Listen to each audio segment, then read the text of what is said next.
내가 무슬림이라 그러면은 이 5기둥을 반드시 일상생활에서 의무로 삼아줘야 된다는 거죠. 무슬림들은 신의 뜻으로 태어나가지고 신의 뜻으로 살아가다가 신의 뜻으로 죽게 됩니다. 이 4개의 무기를 가지고 우주의 질서를 유지하는 거죠.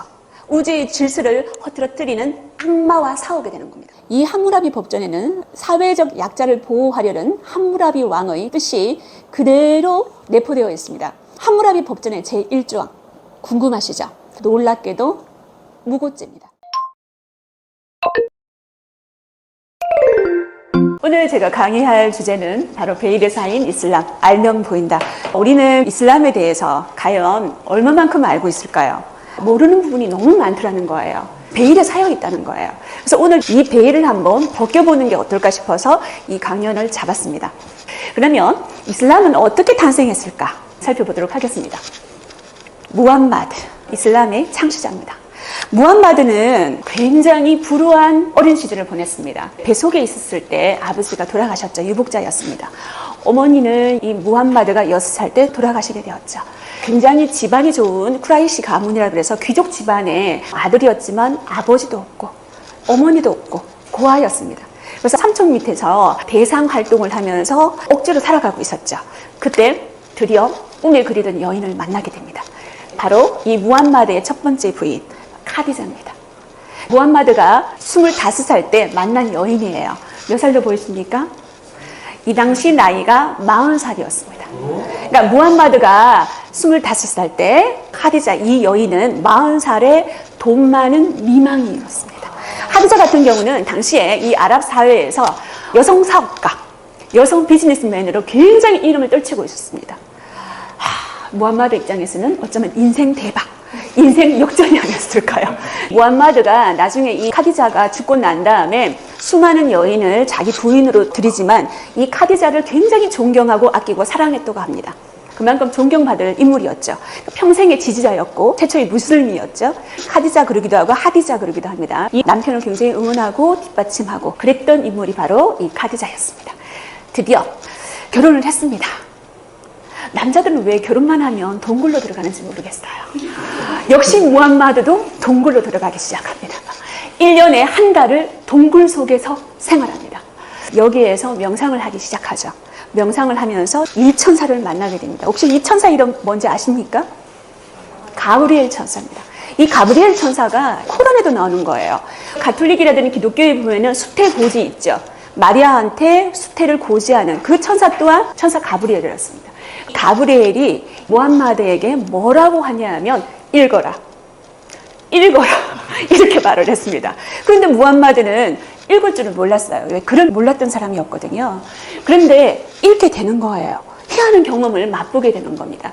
그래서 이때부터 무함마드가 죽을 때까지 20년 동안 가브리엘 천사가 알라의 계시를 대신 전달해 주게 됩니다. 그 20년 동안의 알라의 계시를 적어 놓은 게 바로 이슬람교의 경전 꾸란입니다. 우리는 코란이라고 하죠. 영어에서는. 이 무함마드가 632년에 돌아가시게 되는데 그동안에 이 무함마드의 행적, 그러니까 언행을 적어놓은 것을 하디스라고 합니다. 그래서 이 코란과 하디스가 이슬람교에서 굉장히 중요한 경전이 된다는 거죠. 자, 그리고 이 무함마드가 살아있을 동안에 아라비아 전 반도를 차지했죠. 그죠? 메카와 메디나의 위치를 한번 봐주시겠습니까? 지금 현재 어느 나라의 영역에 메카와 메디나가 들어가 있나요? 사우디아라비아죠. 사우디아라비아의 이 이슬람의 성지라고 할 수 있는 메카와 메디나가 다 들어있습니다. 그래서 우리는 사우디아라비아에서 우리가 전달받는 여러 가지 무슬림들의 행적들, 행동들, 그걸 보면서 전체 이슬람이라고 평가하는 거죠. 전체 무슬림들 중에서도 가장 보수적이라고 할 수 있는 무슬림들이 많이 살고 있는 곳이 바로 사우디아라비아입니다. 저 왼쪽에 보면 코르도바 보이십니까? 이베리아 반도죠. 스페인 쪽입니다. 저기까지 이슬람 왕국이 건설되었다고 합니다. 굉장히 넓은 영역이죠. 다음에 이슬람의 3대 종파. 이슬람을 공부하다 보면 이 종파 갈등이라는 게 굉장히 심합니다. 그래서 시아파가 뭐고 수니파가 뭐고 또 수피파가 나오는데 이 파가 도대체 어디에서 나온 건지 거기에 대해서 한번 알아보도록 하겠습니다. 이 종파 중에 가장 많은 퍼센티지를 차지하고 있는 게 무슨 파입니까? 수니파입니다. 몇 퍼센트예요? 85%나 됩니다. 사우디아라비아 같은 경우가 바로 수니파의 대표적인 나라입니다. 왼쪽에 보면은 시아파가 몇 퍼센트 정도입니까? 14%죠. 이란과 이라크, 바라인 쪽에 일부 시아파가 살고 있습니다. 다음에 수피파, 소수입니다. 1%밖에 안 돼요. 근데 아마 본 적이 있을걸요? 들은 적이 있을걸요? 어떻게 해서 시아파, 수니파 이렇게 나뉘게 되었을까? 무함마드가 632년에 돌아가시면서 결정적인 실수 아닌 실수를 합니다. 후계자를 정해놓지 않았죠. 그래서 고민을 했습니다. 남아있는 사람들이. 당시 이슬람 공동체 원로원들이 회의를 한 결과 가장 인품이 뛰어나고 무함마드의 영향력을 가장 많이 받았던 아부바크르가 어떨까? 무함마드 친구이자 이 아부바크르의 딸이 무함마드의 부인이기도 했었습니다. 그래서 아부바크르가 제1대 후계자가 되고요. 2대 후계자가 우마르가 되고 3대 후계자가 오스만이었습니다. 근데 여기서 문제가 생기는 거예요. 오스만이 암살을 당했습니다.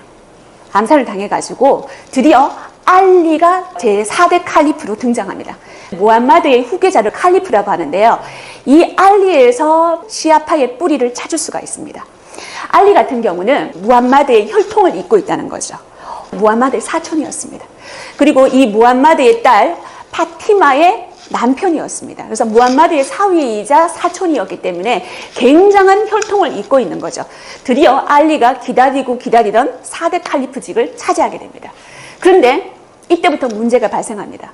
이 알리도 역시 암살당합니다. 그 앞에 있는 수니파들한테 암살당하는 거죠. 더 중요한 건 뭐냐면 다음 칼리프를 정해줘야 되잖아요. 그죠? 앞에 있는 오스만 가문에서 다른 칼리프가 나오게 되는 거예요. 근데 이 알리한테는 2명의 아들이 있었습니다. 첫 번째 아들이 하산, 두 번째 아들이 후세인이었어요. 하산 같은 경우는 굉장히 유약한 인물이라 가지고 수니파한테 동조를 하게 되었죠. 비록 시아파였지만 동조를 하게 되었는데 결국 수니파한테 독살당하게 됩니다. 남아있는 사람 누구였어요? 후세인밖에 없습니다. 무함마드의 직계 혈통은 이제 후세인밖에 남지 않았다는 거예요. 그래서 후세인이 잠시 피해 있었을 때 어떤 일이 벌어지는지 설명드리겠습니다. 바로 시아파의 탄생입니다. 시아파가 뭐냐 하면 시아 알리의 준말입니다. 알리의 추종자 이런 뜻이죠. 시아가 추종자, 따르다 이런 뜻이거든요. 그러니까 시아 알리의 추종자인데 이 알리가 시아파에서 이야기하는 종교 지도자 1대 이맘에 속합니다. 후세인은 3대 이맘이죠. 2대 이맘은 하산이었으니까 이분은 3대 이맘입니다. 이 이맘 후세인이 어떻게 죽게 되었는지 이게 바로 시아파인들이 1400년 동안 눈물을 흘리게 되는 이유가 되기도 합니다. 이맘 후세인이 잠시 피신해 있었을 때 수니파가 찾아옵니다. 수니파에서 3만 명의 군대를 보내가지고 이라크에 있는 이맘 후세인을 찾아와서 엄청나게 학살합니다. 굉장히 심하게 죽입니다. 수니파가. 이런 소수의 시아파 일행들을 너무나 심하게 죽였습니다. 근데 후세인은 자기가 죽을 것을 예상을 했다는 거죠. 시아파들은 이 후세인의 죽음을 아직도 잊지 않습니다. 현재 이란이나 이라크에 있는 시아파들은 후세인을 신의 사자, 정의의 사자라고 이야기할 정도로 굉장히 존경하는 인물이었습니다. 이 사람의 죽음이 지금 현재 시아파인들을 단결하고 있다는 거죠. 수니파가 너무나 심하게 후세인을 죽였기 때문에 거기에 대한 놀라움, 그리고 이 사람에 대한 동정, 이런 것들이 시아파들을 더 결속하게 만드는 거죠. 그게 바로 칼리바르 전투입니다. 이라크에 가면은 칼리바르라고 하는 곳이 있습니다. 시아파의 성지가 되겠죠. 이 칼리바르에서 흙을 가져와 가지고 몸에 바르면 치료가 된다고 할 정도로 시아파들한테는 성지로 추앙받고 있는 곳이 칼리바르라는 곳입니다. 시아파인들의 축제가 하나 있습니다. 바로 아슈라입니다. 성인 남자들이 스스로 자기 몸을 때리면서 자해를 하고 있죠. 당시 칼리바르 전투에서 죽임을 당한 후세인의 고통을 함께 경험한다는 거예요. 그의 고통을 내가 함께 나누겠다. 매년 이 아슈라 기간에 행해지고 있다는 거죠. 자해를 하는 겁니다. 진짜 피가 나도록 때리는 겁니다. 이렇게 막 때리는 거예요. 그때 시아파의 여인들은 울게 되죠. 이 남자를 보면서 우는 게 아니라 고통 속에 죽어간 후세인을 생각하면서 울게 된다는 거예요. 울게 된다는 거예요. 1400년 동안 울고 있어요. 아까 그 후세인이 죽었을 때가 680년이었거든요. 그러니까 1400년 동안. 지금 슬픈 장면이에요, 여러분. 웃으면 아니 되는 거예요. 그래서 이렇게 고행을 하면서 시아파인들은 형제의를 다진다는 거예요. 우리가 시아다. 후세인을 기억하자. 이렇게 생각한다는 거예요. 그래서 수니파하고는 갈등이 없을래야 없을 수가 없는 거죠. 수니파가 우리의 이맘이신 후세인을 목을 자르고 시신을 가져갔기 때문에. 그래서 이 후세인을 기념하는 날이 바로 아슈라, 시아파 축제 기간입니다. 혹시 이란이나 이라크에 요 아슈라 기간에 놀러 갔을 때 이런 일이 벌어지더라도 여러분 놀라지 마시라고. 요 기간이라는 걸 여러분들이 생각하시기 바랍니다. 다음에 수피파. 보셨죠? 어디 가면 보여줘요? 터키 여행 갔을 때. 저도 터키 여행 갔었거든요. 터키 여행 가면 수피파를 믿는 남자들이 이런 하얀 옷을 입고 막 돌아요. 춤을 추는데 계속 돌아요. 어떤 일이 발생해요? 어지럽죠. 그것을 노린다는 거예요, 수피파가. 이런 무화지경, 황홀경에 도달해야지만 우리가 신과 만날 수가 있다. 신을 만나기 위해서 계속 도는 거예요. 시아파, 수니파, 수피파 중에서 춤을 제일 잘 추는 파가 수피파입니다. 이렇게 못 돌 경우에는 어떤 식으로 하냐면 고개를 앞으로 제꼈다, 뒤로 제꼈다. 앞으로, 뒤로, 앞으로, 뒤로.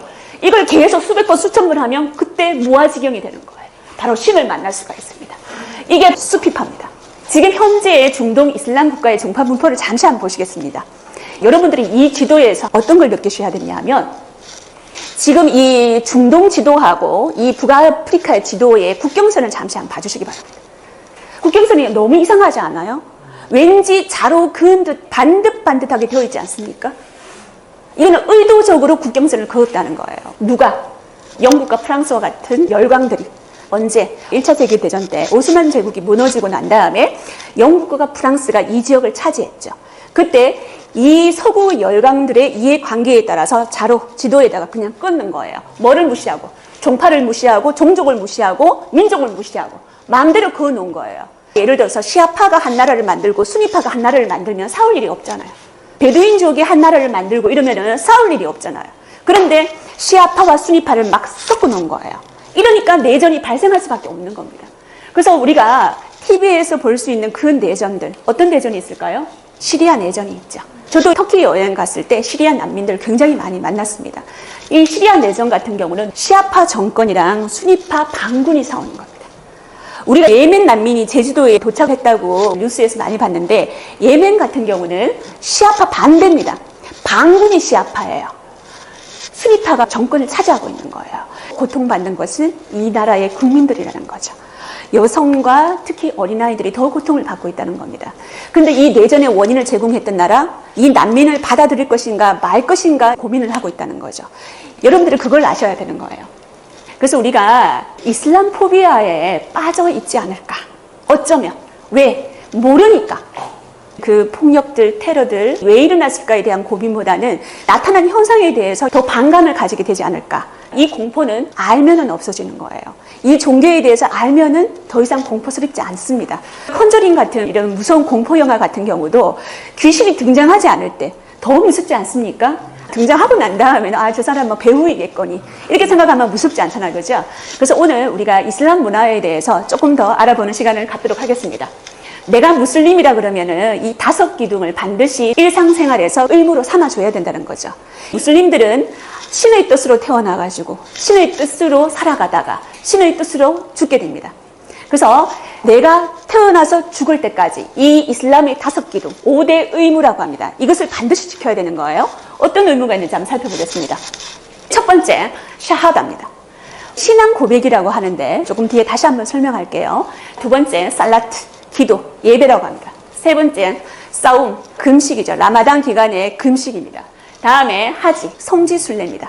그리고 자카트도 있어요. 구빈세, 가난한 자를 구제하기 위해서 세금을 내는 것, 이게 바로 구빈세입니다. 1기둥이 신앙 고백입니다. 무슬림 아기가 이 세상에 태어나서 제일 먼저 듣는 엄마의 목소리가 바로 이겁니다. 알라 이외에 어떤 신도 존재하지 않으며 무함마드는 알라의 사도다. 이게 바로 신앙 고백입니다. 내가 무슬림이라는 걸 밝혀는 거죠. 왼쪽에 여러분 국기 보이십니까? 사우디아라비아 국기입니다. 사우디아라비아 국기에 보면 아랍어로 적혀 있는 게 있죠. 이게 바로 신앙 고백의 요 내용입니다. 그러니까 알라 이외에 어떤 신도 존재하지 않고 무함마드는 신의 사도다. 사우디아라비아의 국기에 이게 적혀 있다는 겁니다. 그래서 무슬림이라면 반드시 이것을 외쳐야 됩니다. 그게 바로 신앙 고백. 두 번째, 기도입니다. 하루에 몇 번 합니까? 5번 합니다. 언제 할까요? 새벽에. 새벽 5시쯤에 아잔의 소리가 들릴 때 기도를 해야 됩니다. 그리고 아침에, 그리고 정오에, 그리고 오후에, 자기 전에 총 5번을 합니다. 저는 이걸 봤어요. 우리나라에도 무슬림들이 굉장히 많이 살고 있잖아요. 그죠? 예를 들어서 방글라데시, 인도네시아, 파키스탄 이런 외국인 노동자들이 살고 있잖아요. 경산에 홈플러스 갔는데 홈플러스 병 옆에다가 이렇게 돗자리 같은 걸 내놓고 기도를 하는 걸 제가 봤어요. 꼭 시간을 엄수해야 됩니다. 이 기도를 할 때 이 사람 머리의 방향이 반드시 메카를 향해야 됩니다. 그러니까 이 사람들이 나침반을 많이 들고 있습니다. 요즘엔 시계나 스마트폰에 보면은 이 메카의 방향을 알리는 앱이 있습니다. 그걸 보고 이 무슬림들이 기도를 한다는 거죠. 하루에 몇 번? 5번이요. 세 번째, 바로 구빈세입니다. 자기 수입의 2.5%. 우리가 교회나 그 성당 가면은 11조라는 걸 내잖아요. 그죠? 그거하고 같은 개념이라고 생각하시면 됩니다. 근데 조금 다른 게 있어요. 이 2.5%를 자기가 양심껏 내어가지고 제일 먼저 이슬람 모스크에 내는 거 아니에요. 우선 내 이웃 중에서 가난한 자가 있는지부터 살핍니다. 가난한 자가 내 이웃에 있다 그러면 구빈세를 다이렉트로 낼 수가 있습니다. 근데 내 옆에 가난한 자가 없고 전부 다 먹고 살만하다. 그러면 모스크에 있는 이맘을 찾아가면 됩니다. 그래서 중동 국가들이 의료 체계가 굉장히 잘 되어 있습니다. 무료라는 거죠, 가난한 자들은. 왜? 이 구빈세를 가지고 약이라든지 병원 운영이 가능하기 때문에. 그래서 2.5%를 세금처럼 내는 게 구빈세입니다. 자카트라고 합니다. 다음에 사기둥, 라마단 금식이죠. 라마단 기간에는 금식을 해야 됩니다. 이슬람력으로 9월 달에 라마단 기간이라고 그러는데 이때는 해가 떴을 때부터 칠 때까지 먹으면 안 돼요. 마셔도 안 돼요. 피워도 안 됩니다. 이게 바로 금식입니다. 그러면 왜 이런 라마단 기간에 금식이라는 걸 코란에 적어 놓았을까요? 부자든 가난한 자든 함께 굶음으로써 가난한 자의 고통을 이해한다는 거예요. 굶어봐야 된다는 거예요. 대신에 아시안게임이나 올림픽 가는 선수들 먹어도 됩니다. 임산부들 먹어도 돼요. 여행자들 먹어도 됩니다. 대신에 여행자들이 조심해야 될 게 있습니다. 라마단 기간에. 사람이 먹지 못하는 경우에는 굉장히 예민해질 수가 있습니다. 그래서 라마단 기간에는 여행을 피하는 게 좋습니다. 특히 남편들이 그러더라고요. 한 끼 정도 조금 굶거나 조금 딜레이 돼가지고 밥을 주면은 굉장히 예민해집니다. 많이 예민해져요. 네. 그래서 이럴 경우에는 옆에서 욕을 하거나 큰 소리를 치거나 바가지 끓는 행동을 삼가하셔야 됩니다. 마지막 5기둥은 성지순례죠. TV에서 혹시 이거 보신 적 있습니까? 어디에 가면 볼 수 있어요? 메카에 가면 볼 수가 있습니다. 사우디아라비아의 메카에 가면 이것을 볼 수가 있는데 이게 바로 카바 신전입니다. 진짜 카바가 쳐져 있습니다. 이 검은 천인데 카바가 쳐져 있죠. 원래 이곳이 다신교의 성지였는데 이 무함마드가 다신교의 우상들을 다 치우고 난 다음에 이슬람교의 성지로 만들었다는 거예요. 그래서 내가 무슬림이면 평생에 한 번은 메카에 가야 됩니다. 메카에 갈 때 이런 옷을 입고 가면 안 돼요. 반드시 바느질하지 않는 깨끗한 천으로 된 옷을 입고 가야 됩니다. 부정타지 않는 옷을 가지고 이 메카에 가서 성지순례를 하는데 이 카바 신전을 7번 돌게 됩니다. 빠르게 4번, 느리게 3번 정도. 시기 반대 방향으로 돌고 있죠. 그죠? 우리가 탑돌이 하듯이 돌게 됩니다. 그러고 난 다음에 여기에다가 입을 맞추게 됩니다. 이게 바로 검은 돌입니다. 운석이라 그래요. 까만색 운석. 하늘에서 어느 날 이 운석이 떨어졌는데 이걸 이 카바 신전의 동쪽에다가 박아놨다 그래요. 그러니까 돌면서 여기에다 입을 맞추거나 아니면 손을 대거나 이런 식으로 하는 게 바로 성지순례. 평생에 한 번은 가야 됩니다. 그래야 천국에 갈 수가 있습니다. 다음에 이슬람 문화, 그것이 알고 싶다. 아마 여러분들이 가장 기대하는 게 이게 아닐까 싶어요. 너무 예쁘죠? 너무 예쁘죠? 무슬림 여성들은 왜 히잡을 쓸까요? 이걸 쓰는 것 때문에 사람들이 왜 이슬람교는 이렇게 보수적일까? 이렇게 얘기하기도 하는데 이 무슬림 남성들이 하는 말이 있어요. 우리 무슬림 여성들은 보석이다. 보석은 드러내는 것보다 감추어야 된다. 이렇게 남자들은 말을 하기는 하죠. 근데 여러분들이 아시다시피 이슬람교 같은 경우는 탄생지가 어디예요? 중동이라는 사막에 있는 곳입니다.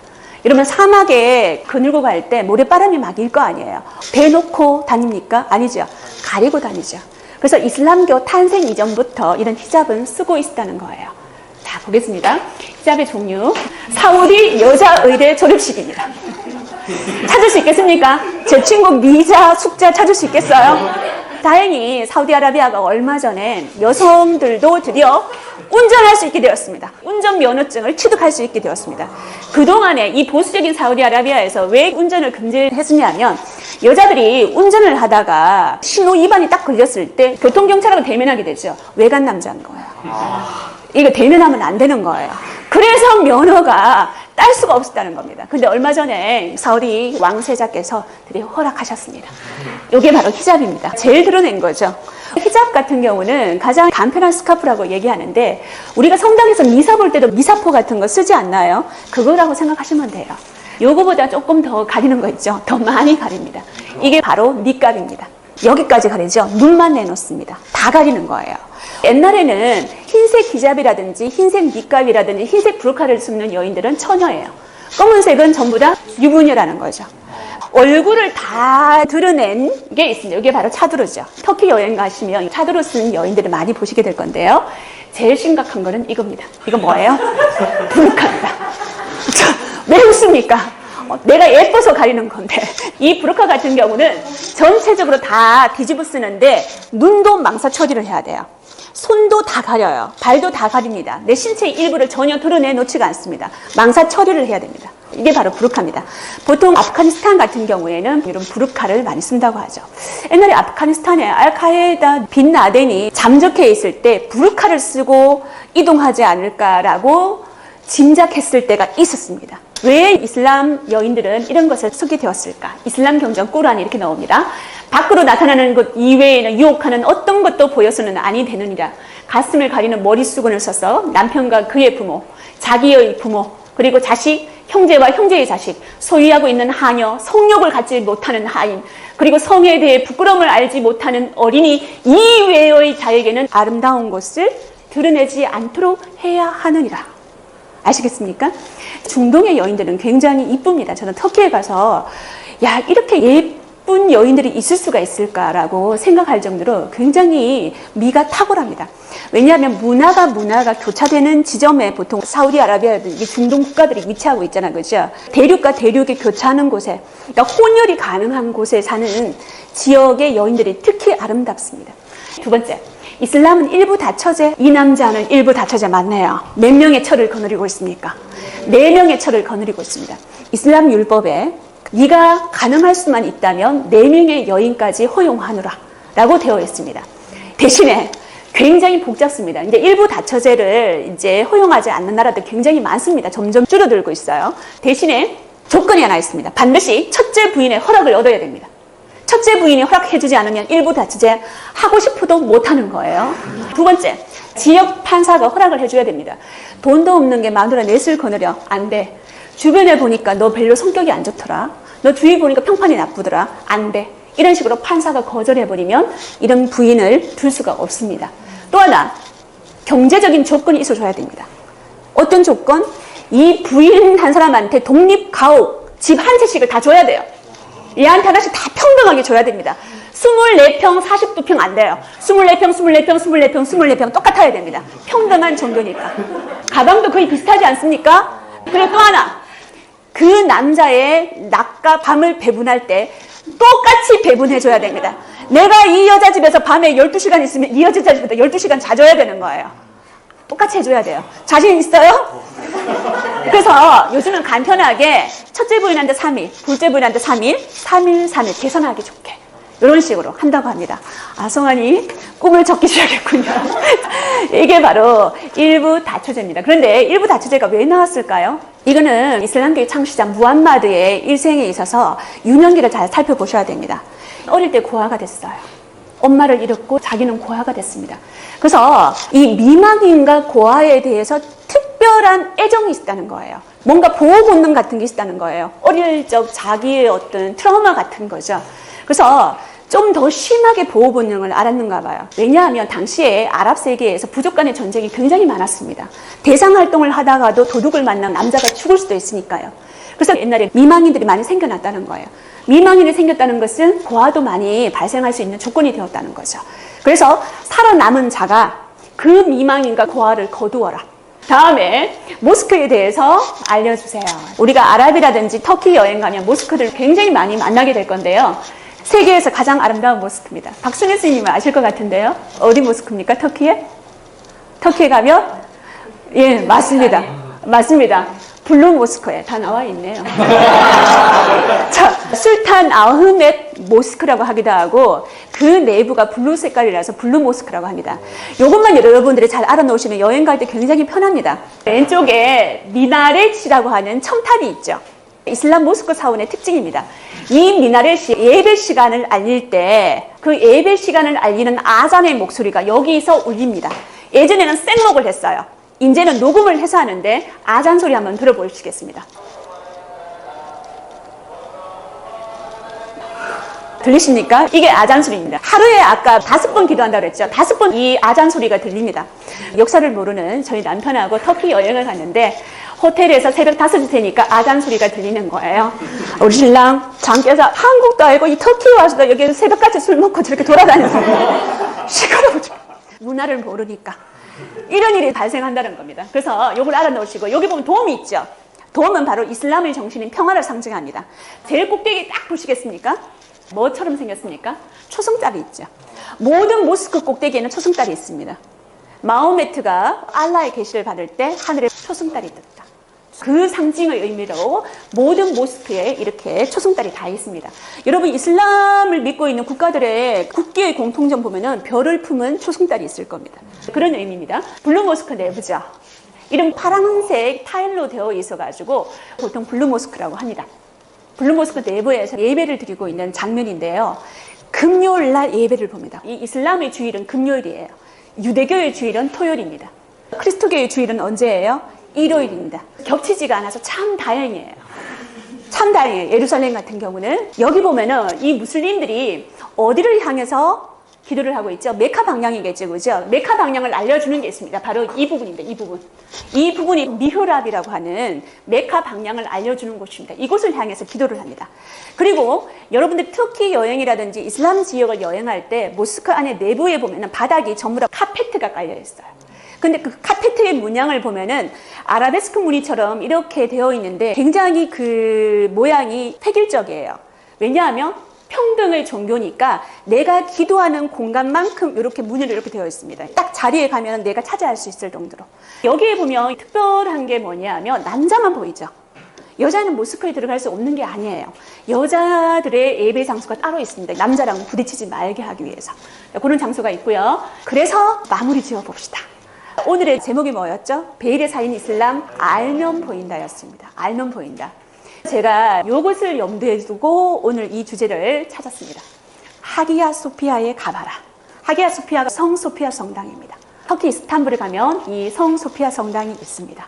성 소피아 성당 내부에 모자이크합니다. 이 성 소피아 성당 같은 경우는 성당이었다가 나중에는 모스크였다가 지금 현재는 박물관으로 사용하고 있습니다.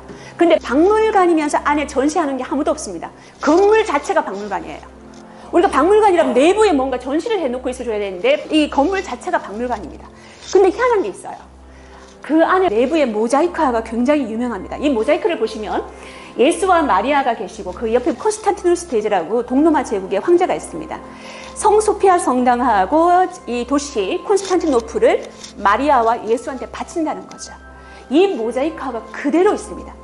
1453년에 오스만 제국에 의해서 이 콘스탄티노플이 비잔틴 제국에 멸망을 했는데 모스크로 바뀌면서도 그대로 놔뒀다는 거죠. 그러니까 건물 용도 변경만 한 거예요. 이 이슬람교 같은 경우는 우상을 믿지 않습니다. 그래서 그림이나 조각 같은 거 사원 안에 둘 수가 없어요. 이걸 벗겨내지 않고 그 위에다가 회칠만 했습니다. 현재 거는 이 회칠을 벗겨낸 거죠. 이 모자이크화가 그대로 살아있었다는 겁니다. 6세기 때 그림입니다. 예수와 알라가 한 공간에 있습니다. 터키 성 베드로 성당에 가면 여러분들이 경험하시는 장면입니다. 왼쪽에 보면 마리아하고 예수님이 계시죠. 근데 여기 이 둥그런 원판에 뭐라고 쓰여 있냐면 알라가 있습니다. 알라와 예수가 한 공간에 있습니다. 이 성소피아 성당이 우리에게 전달해주는 메시지는 아마 공존이 아닐까요? 싸우지 말라. 서로 도와서 함께 존재하는 거 바로 공존입니다. 우리가 공존을 하려고 그러면 상대방에 대해서, 상대의 종교에 대해서, 상대의 문화에 대해서 좀 더 알아야 되겠죠. 알면 이해고 모르면 오해가 되는 겁니다. 이해와 오해 사이에 뭐가 있어요? 사해가 있습니다. 사해는 어디에 위치하고 있는 바다입니까? 이게 정확하게 말하면 호수입니다. 이스라엘과 요르단 사이를 흐르는 그 호수가 사해입니다. 해석하자면 죽음의 바다인 거죠. 떠있는 남자 보이십니까? 신문을 읽거나 책을 읽거나. 너무 멋지지 않습니까? 여러분도 이번 여름에 피서를 이곳으로 가셔가지고 알라이든 예수님이든 부처님이든 신들이 우리에게 전달해주는 메시지, 사랑과 평화 떠올리시는 게 어떨까요? 여러분, 힌두교와 카스트 제도 그러면 어떤 나라가 생각나십니까? 인도가 생각나시죠? 그러면 오늘 안녕하십니까 라는 인사말 대신에 인도에서 하는 인사말 뭐가 있습니까? 그렇죠. 나마스테라고 있죠. 나마스테라고 인사 한번 해볼까요? 나마스테. 그런데 이 나마스테는 힌두교도들만 나마스테라고 얘기합니다. 인도에는 시크교도 있고 이슬람교, 무슬림 신자들도 있겠죠. 시크교도들은 어떻게 인사하냐면 시슬리카라고 인사한답니다. 그리고 이슬람교도, 다시 말해서 무슬림들은 아살롬 알라이쿰이라고 이렇게 얘기를 하죠. 인도에서는 이렇게 사람을 만날 때 힌두교도인지 시크교도인지 무슬림인지 확인을 하면서 인사를 하면 더 좋지 않을까 생각이 됩니다. 자, 인도 사회의 불평등의 뿌리, 힌두교와 카스트 제도에 대해서 오늘 강연 한번 해보도록 하겠습니다. 인도, 여러분은 혹시 인도 그러면 어떤 게 생각이 나시는가요? 뭐가 떠오르시는가요? 인도 그러면? 거의 떠오르는 게 별로 없으시다, 그죠? 우리가 보통 인도라 그러면 뭐가 떠오르냐면 이 뒷부분에 있죠. 이건 뭐죠? 타즈마할입니다. 세계에서 가장 아름다운 건축물로 꼽히고 있죠. 인도의 보석이라고 할 수가 있습니다. 그리고 또 하나, 인도 그러면 뭐가 생각납니까? 여러 가지 종교가 탄생한 걸로 유명합니다. 불교도 있고 시크교도 있고 자이나교도 있고, 그리고 또 인도 그러면 IT 강국이죠. 인도 공과대학이라고 있습니다. 이 인도 공과대학 출신들이 미국의 실리콘밸리에 가서 수많은 기업의 CEO로 활약을 하고 있습니다. 그리고 인도 그러면 남아시아의 군사 대국이라고 할 수가 있습니다. 여러분, 세계에서 군사력이 제일 강한 나라 어떤 나라입니까? 미국이죠. 혹시 두 번째는 어떤 나라인가 아십니까? 중국인가요? 아닙니다. 러시아입니다. 그러면 세 번째는 누구일까요? 중국이죠. 네 번째가 바로 오늘 우리가 강연하게 될 인도라고 할 수 있죠. 그래서 이 아시아에서 군사 강국 중국과 맞짱 뜰 수 있는 유일한 나라, 바로 인도입니다. 인도가 핵무기 가지고 있는 거 다 아시죠? 파키스탄과 더불어서 핵무기를 가지고 있습니다. 그리고 항공모함도 가지고 있는 나라가 바로 이 인도이죠. 그리고 또 하나, 인도 그러면 종교로 분열된 나라입니다. 인도와 파키스탄, 방글라데시도 분열되었죠. 우리나라는 왜 분열되었습니까? 이념 때문에 분열되었죠. 이 나라는 종교 때문에 분열이 되었습니다. 그리고 우리가 알고 있는 아라비아 숫자, 아라비아에서 온 게 아니라 인도에서 만들어졌습니다. 영의 개념도 인도에서 만들어졌고요. 십진법도 인도에서 만들어졌습니다. 그래서 우리가 인도에서 전해져 오는 수많은 문화적인 혜택, 우리가 지금 누리고 있다는 겁니다. 이 인도 같은 경우는 이렇게 굉장히 다양성을 주는 그런 나라라고 할 수가 있는데요. 오늘 저는 이 인도에 대해서 조금 어두운 부분을 이야기해 보고자 합니다. 여러분, 혹시 인도에서는 여성보다 소가 더 안전하다고 하는 말 들어보셨습니까? 뉴스에서 어떤 뉴스를 많이 접하셨습니까? 지금 여러분은 어떤 장면을 보고 계시냐면 피해 여성 어머니 절규를 보고 계십니다. 2020년 3월 달이죠. 드디어 사형 집행이 이루어졌습니다. 전 세계를 경악하게 했던 뉴스입니다. 2012년도 뉴델리에서 있었던 사건이었습니다. 버스 안에서 여대생이 6명의 남성한테 성폭행을 당하고 그 충격으로 며칠 뒤에 사망한 사건이었습니다. 그런데 이 당시 가해자였던 남성 중에 한 명이 했던 말이 굉장히 여러 사람들한테 충격을 던져주고 있습니다. 무슨 말을 했을까요? 여자가 밤에 돌아다니는 것은 정숙하지 못했기 때문이다. 이렇게 얘기를 했습니다. 그러면 인도 사회에서 이 불평등의 뿌리, 차별의 뿌리, 남존 여비의 뿌리가 어디에서부터 시작되었는지 한번 살펴보도록 할까요? 여러분, 혹시 아리아인이라고 들어보셨습니까? 아리아인의 이동 경로는 여기입니다. 여기가 북해고요. 여기가 카스피해입니다. 여기에서 살았던 유목민들이었어요. 유목민들은 정착이 아니라 이동을 합니다. 어디로 이동을 했을까요? 여기 이동합니다. 여기가 무슨 강이 있습니까? 인더스 강이 있었습니다. 인더스 강에서 인더스 문명이 탄생을 했었죠. 이 인더스 문명을 아리아인들이 이동하면서 파괴해버립니다. 그리고 동진을 하죠. 오른쪽에는 무슨 강이 있습니까? 겐지즈강에 있습니다. 겐지즈강 중상류에 정착을 하고 유목 생활을 던져버리고 농경 생활을 시작하게 했던 인물이 바로 이 아리아인들이라고 할 수 있습니다. 그런데 원래 살고 있었던 원주민들이 있을 거 아닙니까? 그 사람들을 우리가 드라비다인이라고 합니다. 이 아리아인들의 이동이 기원전 1500년경에 이루어졌습니다. 그리고 겐지즈강에 정착했던 이 시기까지를 우리가 베다시대라고 얘기를 하자. 그러면 여기에서 아리아인의 뜻이 무엇일까요? 고귀한 자라는 뜻입니다.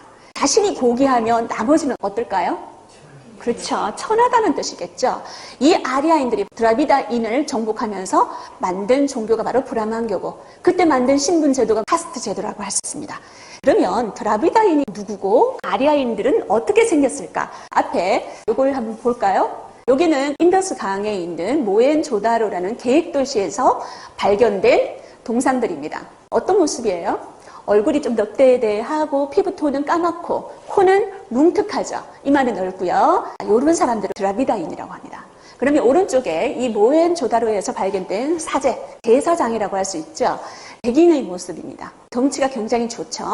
그리고 인도 북부에서 볼 수 있는 여인입니다. 이런 사람들을 보통 아리아인이라고 해요. 드라비다인하고 아리아인의 가장 큰 차이점. 여러분이 보시기에 뭐라고 생각하십니까? 가장 큰 차이점이 뭐예요? 피부 색깔이죠. 맞습니다. 그래서 이 아리아인들이 피부 색깔에 따라 가지고 만든 신분 제도가 바로 카스트 제도. 원래는 바르나라고 불렸습니다. 이 바르나가 색깔이라는 뜻이거든요. 그래서 우리가 알고 있는 브라만, 크샤트리아, 바이샤, 그리고 수드라라는 4계급의 카스트 제도가 생겨난 겁니다. 그런데 여기에서 제일 유리한 카스트는 어떤 카스트입니까? 브라만이겠죠. 나머지 하위 카스트들의 불만을 잠재우기 위해서 어떤 신화를 들이댑니다. 그래야지 그들이 이 카스트 제도에 복종을 할 수 있죠. 그게 바로 왼쪽에 나와 있는 이 신화입니다. 이 카스트 제도는 브라만에 의해서 어떻게 미화가 되었냐면 카스트 제도는 과거에 키 큰 신이 하나 있었다. 신의 머리에서 뭐가 나왔습니까? 브라만이 나왔고 그리고 신의 양팔에서 뭐가 나왔습니까? 크샤트리아가 나왔습니다. 그러니까 머리에서 나왔던 이 브라만은 사제가 되는 거죠. 그리고 팔에서 나왔던 이 크샤트리아는 세상을 통치하게 되는 거죠. 왕이나 귀족, 장군이 바로 이 크샤트리아 계급에 속합니다. 그리고 이 두 허벅지에서 뭐가 나왔습니까? 바이샤가 나왔죠. 생산 활동을 하는 상업이라든지 농업이라든지 이런 생산 활동을 하는 계층을 바이샤라고 합니다. 그런데 수드라를 한번 봐주세요. 수드라는 어디에서 나왔습니까? 신의 양발에서 나왔죠. 이 신의 양발에서 나왔던 수드라는 상위 세 계급을 보필하라, 복종하라, 순종을 해라, 노예처럼 살아라 이 뜻입니다. 이렇게 해서 만들어진 게 바로 이 카스트 제도라고 할 수가 있죠. 그런데 오늘 우리가 다뤄볼 거는 불가촉 촌민입니다. 이 4계급에 속하지 않는 untouchables죠. 이 사람들에 대해서 오늘 한번 살펴보도록 하겠습니다. 그런데 카스트 제도는 이 불평등이 세습되는 특징이 있습니다. 여러분, 우리는 현대 교육에서 이렇게 배웠죠. 모든 인간은 태어날 때부터 어떻게 태어났습니까? 평등하게 태어났죠. 하지만 인도 사회는 그렇지 않습니다. 모든 힌두인들은 태어날 때부터 불평등하게 태어났습니다. 우리 아버지가 돼지 치는 사람이면 나는 뭐 해야 되는 거예요? 돼지 치는 사람이어야 됩니다. 내 아들과 내 손자도 뭐 해야 되는 거예요? 돼지 치는 사람이어야 되는 거예요. 우리 아버지가 빨래 빠는 도비오알라라 그러면은 내 아들도 내 손자도 빨래 빠는 사람이 되어야 되는 겁니다. 직업도 철저히 세습되는 겁니다. 근데 우리가 보통 카스트 제도라 그러면 제가 조금 전에 말했던 4개의 카스트만 생각합니다. 아니에요. 이거는 대분류고요. 소분류로 들어가면 3,000개 정도의 자티로 이루어져 있습니다. 대단하죠? 그래서 이 바르나는 제가 조금 전에 말했다시피 색깔이란 뜻이고요. 4개의 계급이 있습니다. 그런데 이 3,000개의 자티는 출생이라는 뜻입니다. 다시 말해서 이 출생에 따라서 직업이 세습되는 거죠. 그런데 여러분, 인도에서 사람들은 상대방의 카스트를 알 수가 있습니다. 어떻게 구분할 수 있을까요? 피부 색깔에서는 4개의 카스트 정도를 구분할 수 있겠죠. 백인과 가까울수록 높은 카스트겠죠. 이름만 들으면 그 사람의 카스트를 알 수가 있습니다. 카스트를 묻는 거거든요. 자, 이 카스트 제도를 종교적으로, 이론적으로 정당화시켜주는 거. 이게 바로 브라만교라고 할 수가 있습니다. 이 브라만교는 베다 시대의 원시 종교라고 할 수 있습니다. 아리아인들이 원래는 유목 생활을 했었다고 했죠. 유목 생활을 하다가 겐지즈강에서 농경 생활로 정착을 하게 되는데 여러분, 유목 생활을 하다 보면 가장 많은 위험이 닥칠 때 어떤 위험일까요? 자연재해겠죠. 예를 들어서 폭풍우가 내린다든지 비바람이 분다든지 지진이 일어난다든지 하늘이 번쩍번쩍 번개가 친다든지 이런 두려운 존재들을 전부 다 신으로 받아들였다는 거죠. 우주의 삼라만상이 신인 거예요. 이게 바로 브라만교라고 할 수가 있습니다. 그러면 브라만교에서 가장 높은 지위는 누구예요? 대사장이었던 브라만이었죠. 브라만의 하는 일이 있습니다. 바로 제사를 지내는 일이었습니다. 재물을 어떤 걸로 선택할 것인지, 어떤 용도로 사용할 것인지, 어느 양을 사용할 것인지 이 모든 게 브라만의 머릿속에 들어있었다는 거죠. 그러니까 브라만의 손에 바로 이 우주에 그리고 인간의 운명이 달려있다고 이 브라만교는 생각하고 있는 겁니다. 이 브라만교의 경전이 바로 베다라고 할 수 있습니다. 이 브라만교의 브라만이 하는 일은 제사를 주관하고 이 베다를 암송하는 일. 베다는 이 브라만만이 암송할 수가 있습니다. 다른 카스트는 암송을 못하게 되어 있습니다. 그런데 이 브라만교의 단점이 하나 있죠. 너무나 형식주의에 치우친다는 거죠. 제사가 많다는 겁니다. 두 번째, 철저히 차별에 바탕을 두고 있다는 겁니다. 브라만 가장 위에 있잖아요. 이래서 이 브라만교의 차별주의와 형식주의에 반대해서 탄생했던 종교가 있으니 고타마 시다르타에 의해서 불교가 인도 사회에서 탄생하게 된 겁니다. 그래서 인도인들의 사랑을 듬뿍 받게 되었죠. 왜냐하면 그동안 브라만교에 의해서 너무나 차별을 많이 받았었고 힘들었었거든요. 그래서 자비와 평등을 가르치는 불교에 흠뻑 빠져 있었다는 겁니다. 그러면 이때 브라만교는 쇠퇴했을까요? 살 길을 찾아냅니다. 브라만교의 자기 혁신이죠. 변신을 거듭합니다. 무슨 종교로 변신합니까? 힌두교로 변신을 하고 있는 거죠. 이 힌두교가 탄생되었을 때가 바로 굽타 왕조 때입니다. 그러면 힌두교는 어떤 식으로 변신을 시켰을까요? 인도인의 사랑을 받기 위해서는 제사가 너무 힘들면 안 되겠다. 어려워서는 안 되겠다. 복잡해서는 안 되겠다. 이 제사 절차를 간소화시킵니다. 그리고 또 하나, 인도인들이 믿고 있는 모든 민간 신앙들을 흡수합니다. 이렇게 브라만교와 민간 신앙이 합쳐져서 힌두교가 되었고요. 힌두교는 인도인들의 사랑을 또 받게 되었다는 겁니다. 그럼 불교는 어떻게 되었을까요? 불교가 몰락을 했습니다. 왜냐하면 불교조차도 힌두교에서 흡수를 해버렸기 때문이죠. 나는 고타마 시달타를 믿고 있는 힌두교도입니다. 그러면 끝이에요.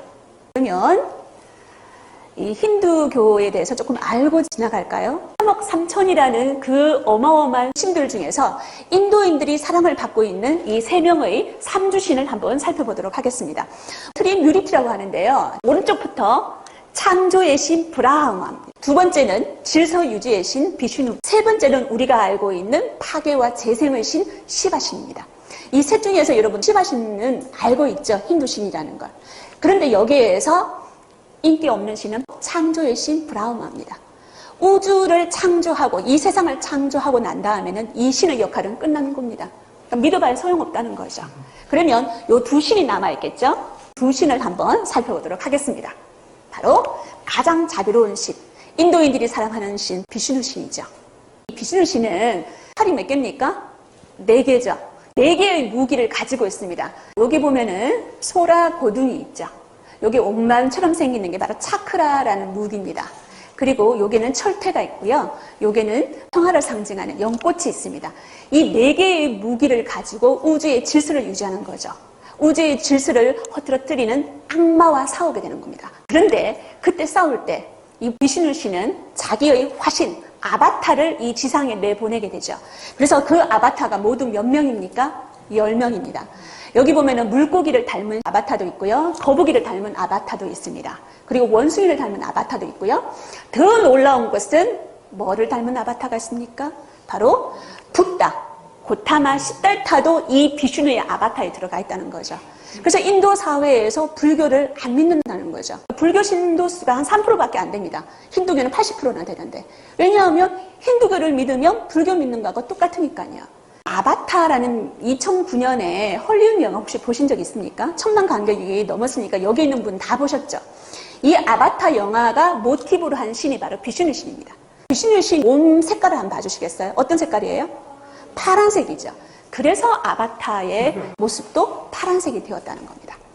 그 다음에 여러분들이 많이 알고 있는 시바입니다. 시바의 가족을 소개하겠습니다. 시바 신이 있고요. 아내입니다. 파르바티가 있고요. 그리고 여러분들이 많이 알고 있죠. 코끼리 머리를 하고 있는 가네샤, 바로 시바의 아들이라고 할 수가 있습니다. 우선 시바의 모습부터 한번 살펴보시겠습니다. 시바는 카리스마 짱입니다. 입고 있는 옷부터 다른 신들하고 스타일이 다르죠. 호랑이 가죽으로 만든 옷을 입고 있습니다. 그리고 이 시바 신의 가장 큰 특징은 뭐냐면 정수리에서 뭔가 나와요. 뭐가 나오는 거예요? 강이 나오는 거예요. 바로 겐지스 강입니다. 그래서 인도인들이 평생 소원인 겐지스 강에서 죽는 거잖아요. 겐지스 강에서 목욕을 하고 겐지스 강에서 화장되어서 뿌려지는 거. 이게 바로 이 힌두인들이 소망하는 겁니다. 시바 신의 품속으로 들어가겠다는 거죠. 그리고 시바의 눈을 한번 살펴볼까요? 시바의 눈은 모두 몇 개입니까? 3개입니다. 1개, 2개, 요 미간에 보면 또 하나의 제3의 눈이 있습니다. 이 제3의 눈이 바로 우주를 파괴할 때 사용하는 그 눈이라고 할 수가 있죠. 근데 이 제3의 눈은 아내 파르바티가 만든 눈이에요. 시바가 요가를 하고 있었습니다. 그때 아내 파르바티가 시바를 장난 삼아서 놀린다고 이렇게 눈을 가리게 되었죠. 깍꿍 내 누구게 이렇게 했어요. 이랬더니만 이 시바가 눈이 감기자 전 우주가 어둠에 휩싸이게 되었다는 거죠. 그때 이 시바의 이마가 벌어지면서 제3의 눈이 나왔다고 합니다. 그리고 시바 신의 특징은 뭐냐면 왼손에 삼지창을 들고 있습니다. 그래서 여러분들이 시바 신 그러면 삼지창을 들고 있는 신 이렇게 생각하시면 되고요. 그런데 시바와 파르바티하고 전혀 닮지 않는 아들이 있습니다. 코끼리 머리를 하고 있는 가네샤입니다. 어떻게 해서 이 친구는 코끼리 머리를 하고 있을까요? 이 시바 신이 어느 날 고행을 떠났습니다. 쉽게 말해서 장기 출장을 갔습니다. 그때 아내 파르바티는 임신을 하고 있었습니다. 그런데 아주 오랜 기간 동안 출장을 가고 있었습니다. 어느 날 파르바티가 목욕을 하고 있었어요. 그래서 아들 가네샤한테 부탁을 했습니다.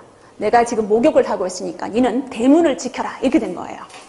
이때 아버지 시바가 돌아오게 되었습니다. 출장 갔던 시바가 돌아왔습니다. 그런데 웬걸 우리 집에 낯선 남자가 있네. 자기 아들인지도 모르고. 이때 분노 조절 장애가 있던 시바 어떻게 했을까요? 삼지창을 들어서 그 청년의 목을 잘라버립니다. 아내 파르바티가 울고불고 난리가 났습니다. 이 나쁜 놈의 남편 같으니 오랜만에 와가지고 아들 머리를 댕그랑 이렇게 하면 되냐고 고래고래 소리를 질렀습니다. 이때 지나가던 코끼리를 보고 그 머리를 잘라서 그 아들 몸통위에 올려놓았죠. 그래서 생명을 불어넣었으니 이게 바로 가네샤인 겁니다. 맞잖아요. 파괴와 재생의 신. 아들을 파괴하고 다시 살렸잖아요. 그죠? 그 캐릭터에 아주 걸맞게 이 시바가 행동을 했다는 겁니다. 이 가네샤 신은 인도인들이 굉장히 사랑을 해요. 인도에 가면은 상점에 전부 다 코끼리 머리를 하고 있는 가네샤 신이 있습니다. 그리고 수능을 앞두고 이 가네샤 신이 꼭 필요하죠. 지혜를 상징하는 신이니까. 이게 바로 시바의 가족입니다. 그런데 여기 보면 시바가 타고 있는 게 뭐예요? 하얀 소를 타고 있죠. 그래서 인도인들은 소고기를 먹지 않습니다. 소를 숭배를 하죠. 그리고 또 하나 있습니다. 이 소는 농사 지을 때 굉장히 필요하다는 거죠. 아리아인들이 겐지스 강에 정착을 하면서 농경을 시작했고요. 그때 이 소에 대한 소중함을 알았다는 겁니다. 소의 개체수를 보존할 필요가 있다는 거죠. 그래서 이것도 역시 종교 속으로 끌어들였다는 겁니다. 힌두교와 소, 힌두교도들은 소를 먹지 않습니다. 그런데 이 소에도 카스트가 있는 거 아십니까? 가장 높은 카스트가 암소입니다. 암소. 그리고 우리나라에도 한우가 있죠. 인도에도 인도 전통소가 있습니다. 인도 전통소는 높은 카스트에 속합니다. 그러면 가장 낮은 카스트는 뭘까요? 물소입니다. 젖소. 자, 물소입니다. 물소. 그래서 보통 비힌두교도들이 먹는 그런 것들은 물소라고 할 수가 있습니다. 그런데 우리가 힌두교를 알라 그러면 교리를 알아야 돼요.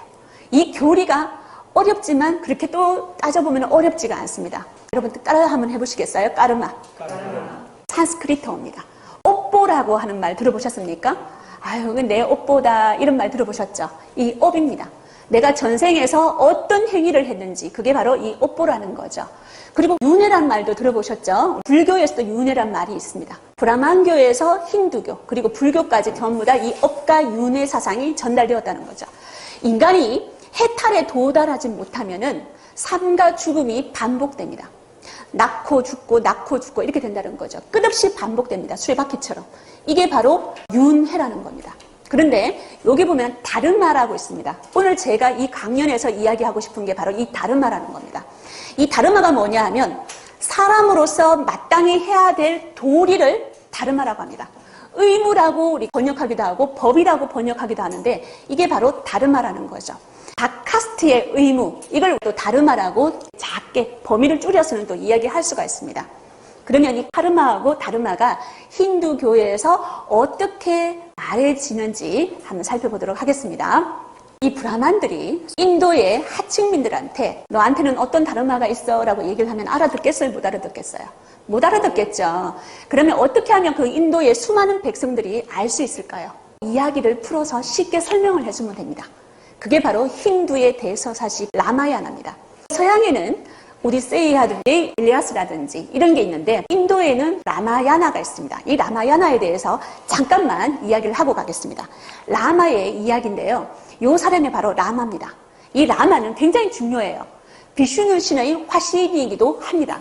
이 라마는 어떤 왕국의 왕자였습니다. 근데 계모를 잘못 만났어. 그래서 왕후의 지위에서 물러나게 됩니다. 설상가상으로 정절의 아이콘 아내 사티가 악귀 라마나한테 납치를 당해요. 그러면 어떡합니까? 남편의 다르마를 해야 되겠죠. 아내를 찾아러 떠납니다. 그때 이 라마를 도와주었던 여기 보면은 원숭이처럼 생긴 친구가 있죠. 원숭이 장군 하누만입니다. 여러분 중국에 원숭이가 나오는 대표적인 소설이 있죠. 뭡니까? 서유기입니다. 손오공 서유기 알죠? 그게 바로 여기서 모티브를 따왔다는 거죠. 하누만 장군의 도움을 얻어가지고 악기로부터 자기의 아내를 찾아냅니다. 이런 무용담이 바로 이 라마야나고 인도인들이 가장 좋아하는 서사시라고 할 수가 있습니다. 여기에서 왕으로서의 다르마, 왕자로서의 다르마, 부모로서의 다르마, 자식으로서의 다르마, 아내로서의 다르마, 그리고 장군으로서의 다르마를 가르쳐 준다는 거죠. 이야기를 통해서. 얼마나 귀에 속속 들어오겠습니까? 이래서 힌두교 교리에 따르면은 현세의 삶은 바로 전생의 까르마의 결과인 거예요. 내 업보의 결과인 겁니다. 내가 지금 높은 카스트에 있으면은 전생에 내가 잘 살았다 못 살았다 선업을 많이 닦은 거예요. 근데 내가 이 생에서 낮은 카스트에 있어요. 그러면 전생에 내가 지은 죄가 많은 겁니다. 그러면 속죄를 해야 되겠죠. 그렇기 때문에 현재의 삶에 충실해야 됩니다. 이 말은 뭐냐 하면 현재의 삶에 충실한 것은 다르마에 따른 삶을 살아야 된다는 거죠. 인간으로서의 도리를 해야 된다는 겁니다. 내 위치에서 그 도리를 해야 된다는 겁니다. 카스트에 따른 의무를 해야 된다는 거죠. 그러면 다음 생에서 지금보다 훨씬 더 높은 카스트로 태어날 수 있다는 겁니다. 이게 바로 힌두교 교리입니다. 자, 그러면 가장 높은 카스트가 뭘까요? 브라만이죠.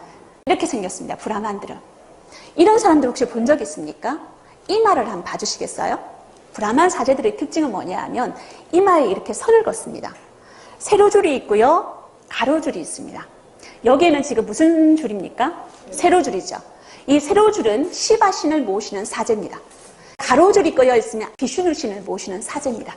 그러니까 내가 믿고 있는 신의 사제를 따라가면은 제사의식을 치러준다는 거죠. 그 제사의식이 뿌자입니다. 이 뿌자를 치를 때는 불을 많이 이용을 합니다. 그럼 제사를 지내겠죠? 이 제사의 방식 모든 의례를 누가 주관합니까? 브라만이 주관을 합니다. 그런데 제사에는 반드시 재물이 올라가죠. 이 재물을 살 때는 돈이 많이 들어요. 나중에 제사가 끝나면 이 재물은 다 누구 겁니까? 브라만 거죠. 브라만은 이렇게 해서 생업활동을 하게 된다는 겁니다. 그런데 이 브라만의 권위를 더욱더 높여주는 법전이 하나 있습니다. 이게 바로 만우법전입니다. 기독교에는 10계명이 있죠. 힌두교에는 만우법전이 있습니다. 이 만우법전에는 각 카스트의 의무, 다른마가 다 적혀 있습니다. 민법이나 형법, 제사의식, 일상생활, 그 세세한 부분까지 규정해 놓은 게 바로 이 만우법전입니다. 인도인들이 반드시 따라야 되는 게 바로 만우법전입니다. 이 만우법전을 지금의 헌법이나 법보다 더 우위에 두고 있는 사람들이 힌두인들이라고 생각하시면 됩니다. 만우법전에서 찾은 인도 사회의 불평등 사례 두 가지를 찾아봤습니다. 신도 버린 사람들이라고 불리는 불가촉 천민이죠. 달리트라고 얘기하기도 합니다. 이 사람들이 바로 그 유명한 불가촉 천민입니다. 다시 말해서 접촉조차 불가하다는 거죠. 더럽다는 거죠. 부정탄다는 겁니다. 여기 보면은 신의 자식인가 아니면 억압받는 자인가 라고 되어 있죠. 하리잔이라는 그 유명한 간디가 이 사람들한테 붙여준 이름입니다. 하리잔.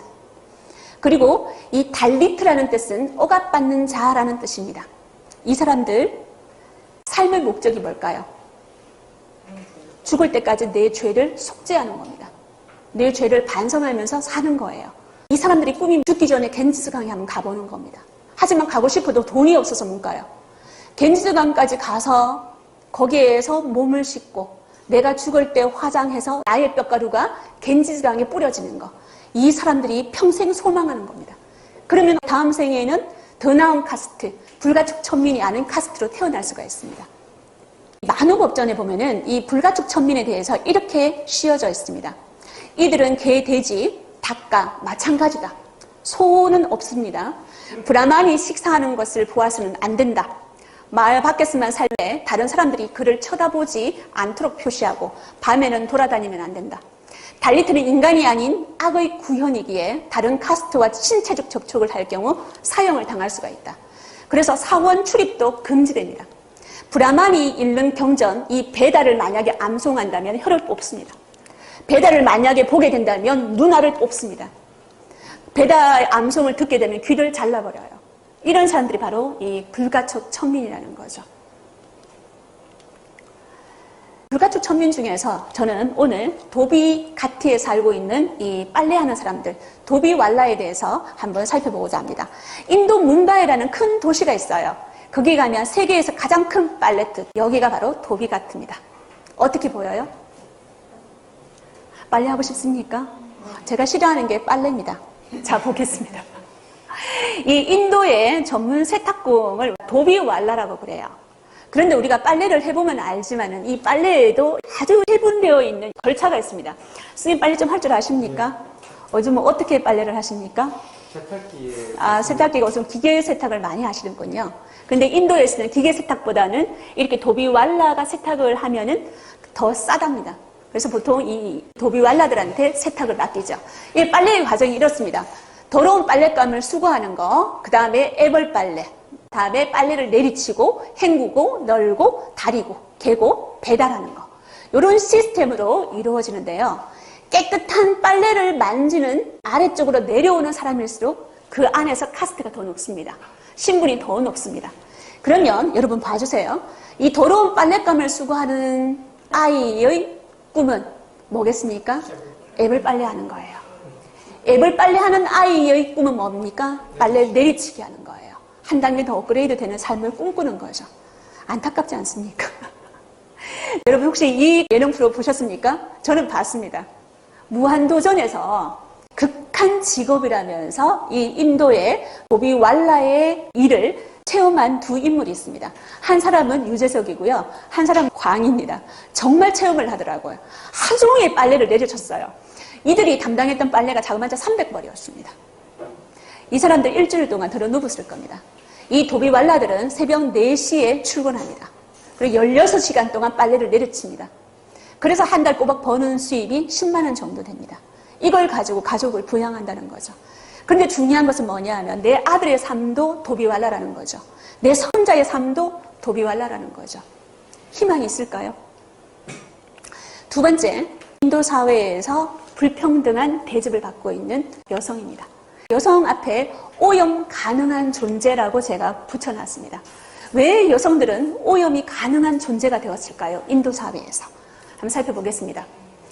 자, 힌두 여성의 다르마를 만우 법전에서 잘 적어 놓았습니다. 어떻게 적어 놓았을까요? 이렇게 적어 놨습니다.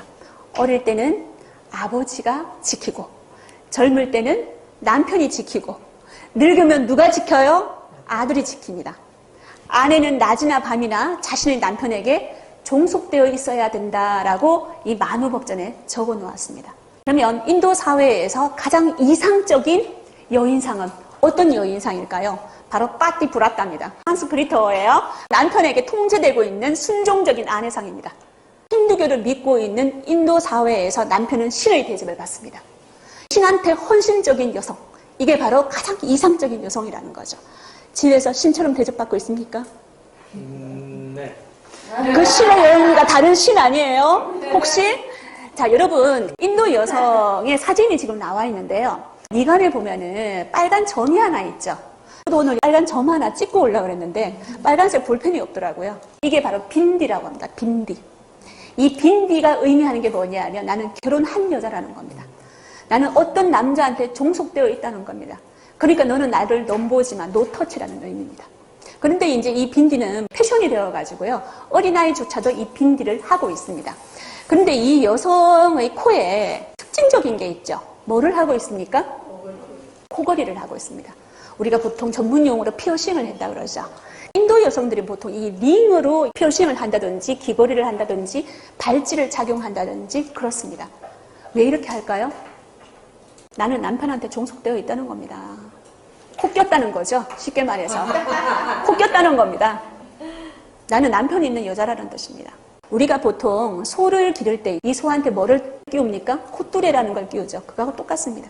인도 여성이 패션 감각이 뛰어나거나 그래서 끼워놓는 게 아니라는 거죠. 그런데 이 여성들은 왜 통제되어야 하는 존재일까요? 힌두교 교리에는 정과 부정의 개념이 있습니다. 우리가 보통 정하다, 단정하다 이런 말을 하죠. 부정탄다, 부정탄다 이런 말 많이 들어봤죠. 힌두교에서 나왔다는 겁니다. 여자는 생리와 출산을 담당하기 때문이죠. 사람 몸속에 있는 모든 분비물은 전부 다 오염되었다고 보는 게 바로 힌두교 교리의 특성입니다. 그러니까 여성들은 생리 중에는 오염된 존재로 인식이 된다는 거죠. 친구하고 밥도 먹지 못합니다.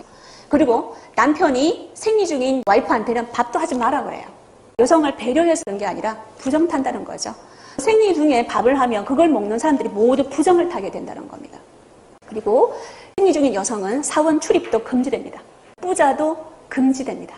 철저히 외톨이처럼 자가격리되는 거죠. 요즘 코로나처럼 자가격리되는 그런 케이스인데요. 여러분, 힌두교가 인도에만 있는가요? 네팔에는 더 심합니다. 네팔은 몇 년 전까지만 해도 국교였습니다. 지금은 종교의 자유가 있다고 하지만 몇 년 전까지는 국교였어요. 그러니까 카스트 제도가 그대로 남아있겠죠? 이 네팔에서 차오파디라는 관습이 있는데요. 생리 중에는 여성을 격리합니다. 집안에 외양간 같은 데가 있어요. 거기에다가 내 딸이, 내 와이프가 생리를 하면 생리가 끝날 때까지 이 차오파디에서 혼자서 속죄를 해야 됩니다. 반성을 해야 됩니다. 나는 왜 생리를 하는가? 우리 같은 경우는 소경한다고 파티도 열어주고 꽃다발도 주고 용돈도 주고 그러잖아요. 철저히 오염된 존재로 인식을 하는 거죠. 그러면 생리를 아니한 여성들은 어때요? 여신 대접을 받습니다. 어린 나이가 되겠죠. 그래서 인도에는 조혼 풍습이 있습니다. 일찍 결혼한다는 거죠. 생리하기 전에 빨리 결혼해버리는 겁니다. 지금은 조혼 풍습이 많이 사라졌습니다. 시골에서만 하는데요. 한 15세에서 18세 정도였고요. 과거에는 7세, 8세, 우리나라 나이로 초등학교 입학할 정도 되면 전부 다 유부녀가 되어 있다는 겁니다. 소경하기 전에. 그런데 같은 또래의 남성하고 결혼하면 그나마 행복할 거 아니에요. 근데 남편의 나이가 20살이 더 많습니다. 보통 15살이 35하고 결혼합니다. 이 신부의 모습, 기분 좋은 모습입니까? 아니죠. 그래서 인도에서는 여성 자살률이 높습니다. 세계에서 자살률이 100%가 봤을 때 한 40%가 인도 여성이 자살하는 경우입니다. 그리고 또 하나, 여러분, 인도 인구가 꽤 많죠. 몇 년 안에 중국 인구를 따라잡는다고 합니다. 지금 13억이 넘었는데요. 왜요? 조언을 하잖아요. 일찍 결혼을 해서 자녀 수가 늘어날 수밖에 없다는 겁니다. 결혼이라는 것은 사람으로서의 다름하거든요. 반드시 해야 할 도리이기 때문에 결혼은 반드시 해야 된다는 겁니다. 이 사람 아시는 분이죠? 여러분이 알고 있는 간디도 조언을 했습니다. 이 남자가 약혼했을 때가 7살 때였어요. 13살 때 결혼을 했는 걸로 제가 알고 있는데 다행인 것은 와이프의 나이하고 거의 똑같습니다. 동갑이에요. 이럴 경우에는 조언이라도 조금 봐줄만 하죠. 나이 격차가 없으니까. 그만큼 이 조언이라는 게 인도 사회에서 뿌리 박혀 있다는 거죠. 인도의 아버지들을 울리는 게 있습니다. 바로 결혼지참금입니다. 결혼은 다름하니까 반드시 해야 됩니다. 그런데 이 결혼지참금이 어마어마하다는 거죠. 이걸 우리는 다울이라고 합니다. 결혼지참금, 결혼할 때 필요한 거죠. 여자 쪽에서 필요할까요? 남자 쪽에서 필요할까요? 여자 쪽에서 필요합니다. 여자 쪽에서 결혼지참금을 대면은 남자가 결혼지참금을 받아서 결혼과 관련된 모든 비용을 다 이 결혼지참금으로 됩니다. 예식 비용도 이 비용으로 되고요. 신혼 살림을 장발하는 비용도 전부 다 다우리에서 나옵니다. 얼마만큼 다우리, 이 지참금이 많을까요? 제가 알기로 한 4천만 원 정도. 인도 사회에서 그 정도면 대단한 거죠. 그래서 딸을 낳았다 그러면 그 집안은 초상집입니다. 딸을 연거푸 2명 낳았다. 그 집안은 이제 멸문의 길을 걸어야 됩니다. 왜냐하면 이 지참금이 어마어마하기 때문이죠. 인도에서 아들을 낳았다. 그러면 그 집안은 대박인 겁니다. 왜냐하면 여자가 지참금을 들고 우리 집안으로 들어오기 때문이죠. 지참금이 적은 경우 어떻게 해요? 남편으로부터 온갖 학대를 당합니다. 시어른들의 학대도 굉장히 심하다고 합니다. 왜냐하면 이 지참금이 적은 여성을 내보내면 또 새롭게 결혼할 수가 있잖아요. 그러면 그 여성이 지참금을 가져올 수 있기 때문이죠. 남편 쪽에서는 이 결혼 지참금이 재테크 수단이라는 겁니다. 그래서 인도의 딸을 가진 아버지들은 돈을 벌기 위해서 뼈 빠지게 일을 해야 되고요. 땅을 팔고 은행에서 대출을 받아가지고 결혼을 시킵니다. 얼마 전에 인도에 거부가 있었어요. 굉장히 부자였는데 결혼식을 한 일주일 정도 계속 했다고 합니다. 이 혼례식에다 전 재산 다 부었는 거예요. 그래서 파산했다는 그런 얘기가 있습니다. 그런데 인도에서 뭐니 해도 가장 불쌍한 여자는 과부예요. 인도에서 가부로 산다는 것은 산송장으로 사는 거하고 똑같습니다. 가부가 되었다는 말은 남편을 일찍 보낸 불길한 존재란 뜻입니다.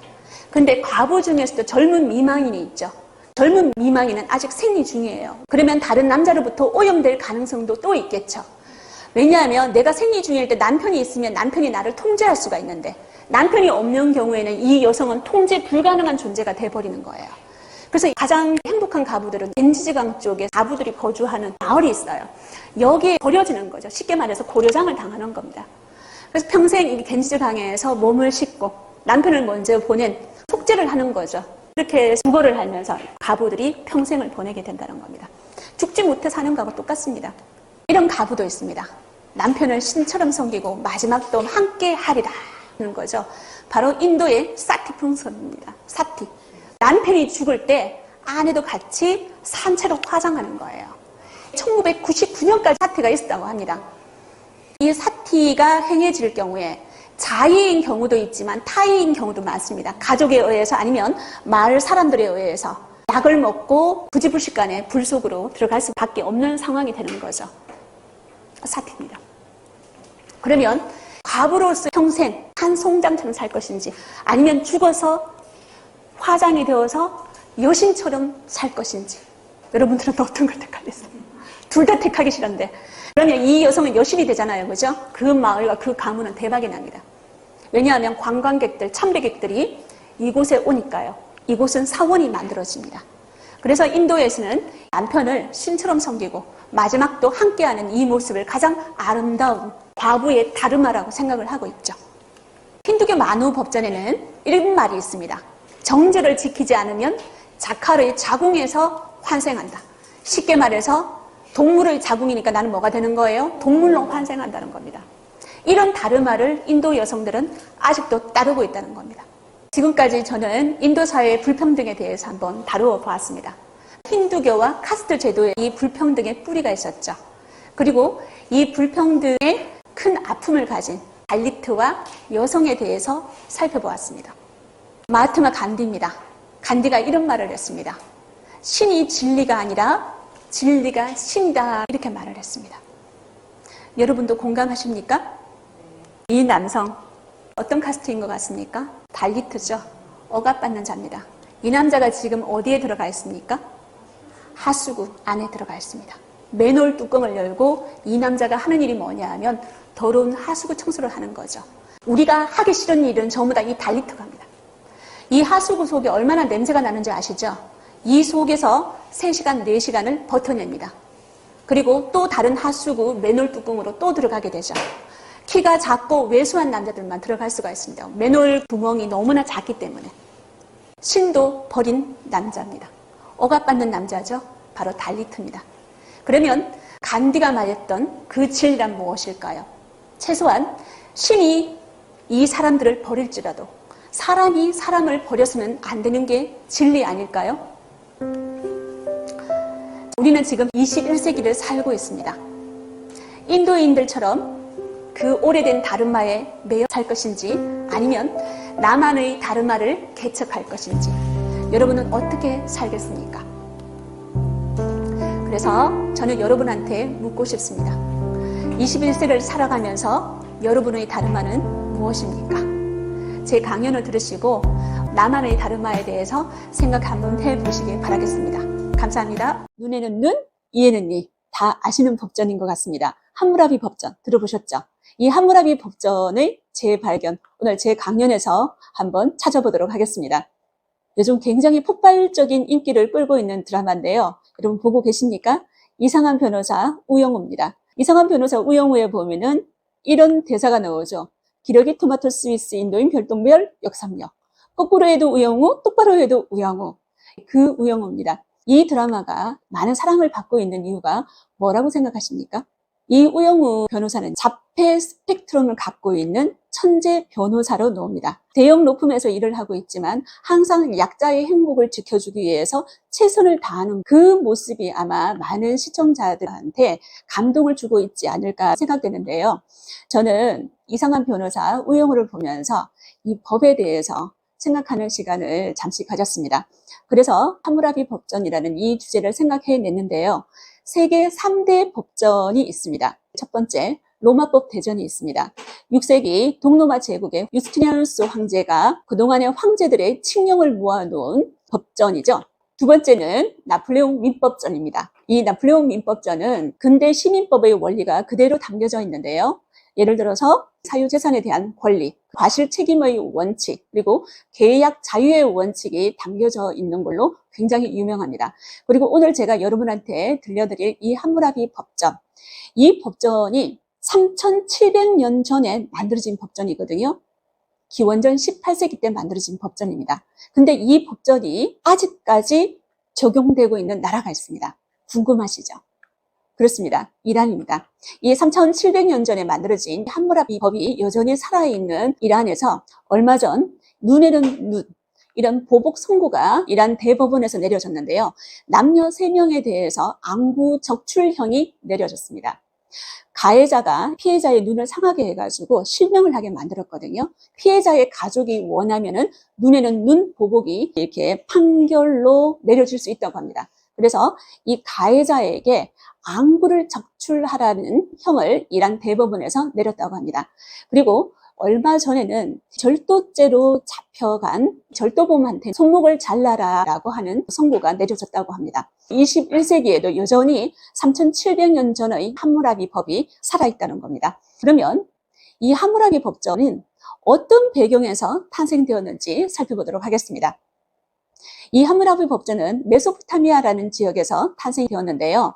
고대 그리스어로 메소는 중간이라는 뜻이고요. 포타는 강이라는 뜻입니다. 미아는 도시라는 뜻이겠죠. 그래서 두 강 사이에 있는 도시라는 뜻이 메소포타미아입니다. 이 메소포타미아는 미국의 고고학자 제임스 헨리 브레스테드에 의해 가지고 비옥한 초승달 지대로 알려져 있는데요. 비옥한 초승달 지대 들어보셨습니까? 이 비옥한 초승달 지대를 지도에서 살펴보도록 하겠습니다. 지도에서 살펴보면 여기 왼쪽에 보면 이집트가 보이시죠? 이집트 나일강 하류에서 시작해가지고 오른쪽으로 가보겠습니다. 이스라엘과 시리아, 팔레스타인 지역이죠. 이 지역과 이라크와 이란의 일부 지역이 비옥한 초승달 지대에 포함되어 있습니다. 이 비옥한 초승달 지대에서 세계 최초의 문명, 메소포타미아 문명이 탄생되었는데요. 여기에는 두 강이 흐르고 있습니다. 위쪽에 티그리스 강이 있고요. 아래쪽에 유프라테스 강이 있습니다. 이 강 주변으로 수많은 도시들이 만들어졌습니다. 인류는 원래 정착이 아니라 떠돌아다녔죠. 그런데 이 두 강 지역에 정착하기 시작했다는 겁니다. 인간이 멈추는 곳에서 문명은 시작됩니다.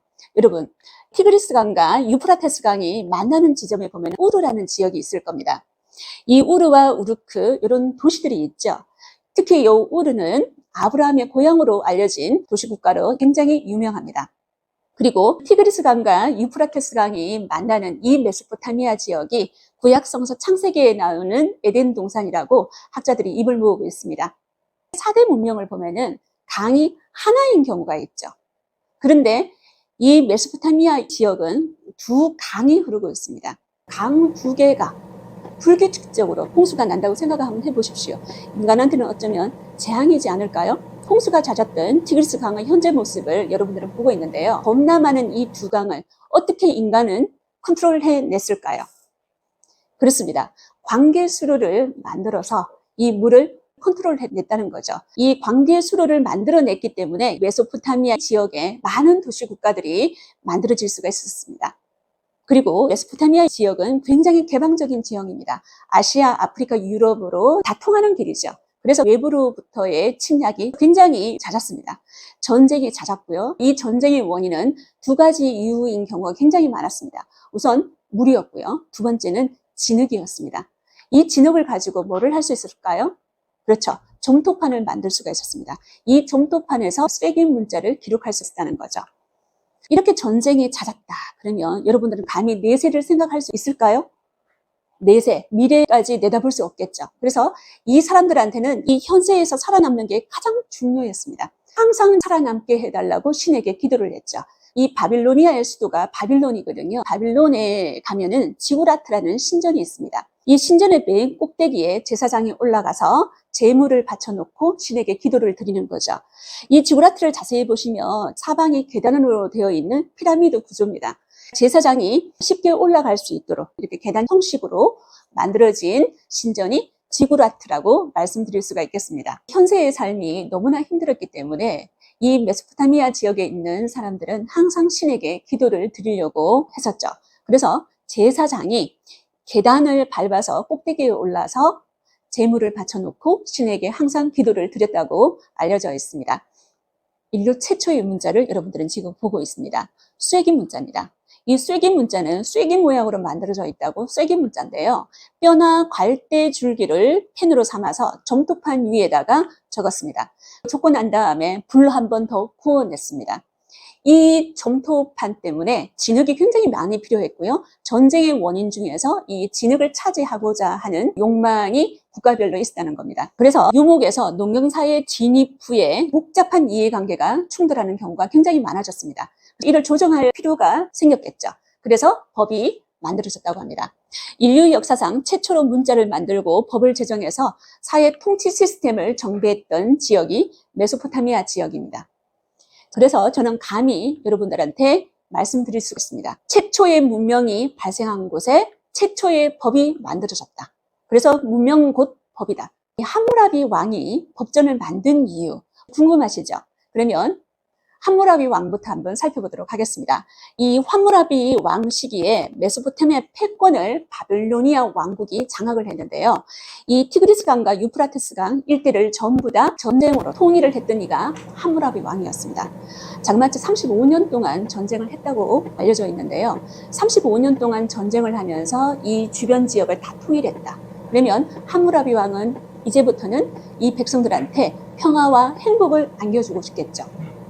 이 바빌론은 수호신이 있습니다. 이 도시 바빌론의 수호신이 마르두크고요. 이 마르두크의 현신이 함무라비 왕이라고 생각하시면 될 것 같습니다. 고대 바빌로니아 제6대 왕이 함무라비 왕입니다. 이 함무라비 왕은 적을 향해 돌진하는 황소라고 불려졌고요. 본인 스스로는 신을 두려워하는 경건한 왕자라고 칭했다고 합니다. 함무라비 왕은 검은 돌에 검문구를 새겨놓고 늘 이렇게 말을 했다고 합니다. 재판을 받으려는 자, 이 비문을 읽어라. 내가 그대들에게 법을 명백히 가르치고 그대들의 권리를 지켜줄 것이다. 그가 만든 법이 이 검은 돌기둥에 새겨져 있습니다. 검은 돌기둥에 새겨진 법전, 함무라비 법전인데요. 서문과 본문 282개조 그리고 결문으로 이루어진 2.25m의 법전입니다. 쐐기 문자를 씌워져 있고요. 이 282개조는 그동안의 판례를 모아놓았다고 생각하시면 될 것 같습니다. 그런데 이 검은 돌기둥을 넓은 제국 각지에 보내는 것은 물리적으로 굉장히 힘들 겁니다. 그래서 제국 각지로 보낼 때는 이런 점토판을 만들어서 보냈는데요. 바빌로니아 총독들이 지키도록 만들었습니다. 이 함무라비 법전에는 상당한 그리고 다양한 내용들이 적혀져 있는데요. 은닉에 대한 처벌 규정이라든지 결혼, 이혼, 상속, 입양, 그리고 임대료와 관련된 법률도 이 함무라비 법전에 포함되어 있습니다. 이 함무라비 법전의 13%는 사형 조항입니다. 사형이 이렇게 많이 포함되어 있는 이유는 이 지역에 당시에 감옥이 없었다는 거죠. 작은 죄도 사형을 시킬 수 있는 조건을 만들어냈습니다. 두 번째, 50%가 계약과 건축관계입니다. 당시에 상업활동 이런 부분들이 굉장히 고도화되어 있다는 것을 살펴볼 수가 있습니다. 그리고 25%는 상속과 이혼, 친권 문제에 할애를 하고 있습니다. 가족관계법이라는 거죠. 함무라비 법정 검은 돌기둥의 제일 상부를 보시면 이런 그림이 부조로 새겨져 있습니다. 한쪽은 사마시 신이고 한쪽은 함무라비 왕인데요. 오른쪽이 신일까요? 왼쪽에 있는 분이 신일까요? 누가 신일까요? 맞습니다. 오른쪽에 앉아있는 이분이 사마시 신입니다. 태양신이고요. 정의의 신이기도 합니다. 왼쪽에 서 있는 저 왕이 함무라비 왕이 되겠습니다. 당시 바빌로니아에는 수많은 신들이 믿고 있었거든요. 그 중에 정의 그리고 법을 담당한다고 합니다. 태양의 마차를 타고 다니면서 이 인간 세상을 주관한다고 알려져 있는 신이 이 태양신 사마시가 되겠습니다. 이 사마시의 가장 큰 특징은 머리에 꽃갈 같은 투구를 쓰고 있죠. 그리고 수염이 아주 깁니다. 팔도 굉장히 길죠. 왼쪽 어깨에는 태양 광선이 뿜어져 나오고 있습니다. 이런 형태를 띠고 있는 신이 사마시 신인데요. 오른쪽에 있는 이 사마시 신이 함무라비 왕한테 뭔가 전달하고 있는 게 보이실 겁니다. 많은 다양한 의견들이 있습니다. 과연 이 막대 같은 게 무엇일까? 그리고 동그란 게 무엇일까? 이 긴 막대기는 자, 그리고 동그란 거 요거는 둥근 자라고 생각하면 될 것 같습니다. 당시 메소포타미아 지역은 지구라트라든지 수많은 도시국가를 건설하면서 건축이 굉장히 활발해졌거든요. 관계수로도 만들어야 되고 운하도 만들어야 되기 때문에 건축이라든지 건설이 굉장히 많이 행해졌습니다. 자가 굉장히 필요하다는 거죠. 이 자는 곧 건설자, 왕을 의미하고요. 권위를 의미하는 겁니다. 이 신의 권위를 함무라비 왕한테 준 거죠. 그래서 신의 권위는 곧 이 법의 정통성을 의미합니다. 십계명을 받아든 모세도 여호와 하나님이 주었다고 알려져 있습니다. 역시 법의 정통성은 신의 권위에서 나오는 거죠. 여러분, 함무라비 법전의 서문에 보면은 이런 내용들이 적혀져 있습니다. 신들께서 위대한 왕 함무라비의 이름을 부르시며 이 땅에 정의를 세우고 악행을 물리쳐 강자가 약자를 괴롭히지 못하게 하라 하셨다라고 적혀 있거든요. 또 마르두쿠 신께서 나를 보내시어 사람들을 다스리고 이 땅을 보살피며 정의를 세워 억압받는 자들을 행복하게 하라 하셨다. 이게 바로 함무라비 법전의 서문입니다. 다시 말해서 이 함무라비 법전은 에민 정신의 발로에서 나왔다고 생각하시면 될 것 같습니다. 그러면 함무라비 법전의 특징을 한번 살펴보겠습니다. 여러분들이 다 알고 있다시피 눈에는 눈, 이에는 이죠. 196조에 보면 눈을 쳐서 빠지게 하였으면 그의 눈을 빼라 라고 적혀 있습니다. 그리고 197조에는 뼈를 부러뜨렸으면 그의 뼈를 부러뜨려라 라고 또 적혀 있습니다. 200조에는요 이를 빠뜨렸으면 그의 이를 빠뜨려라 라고 역시 새겨져 있습니다.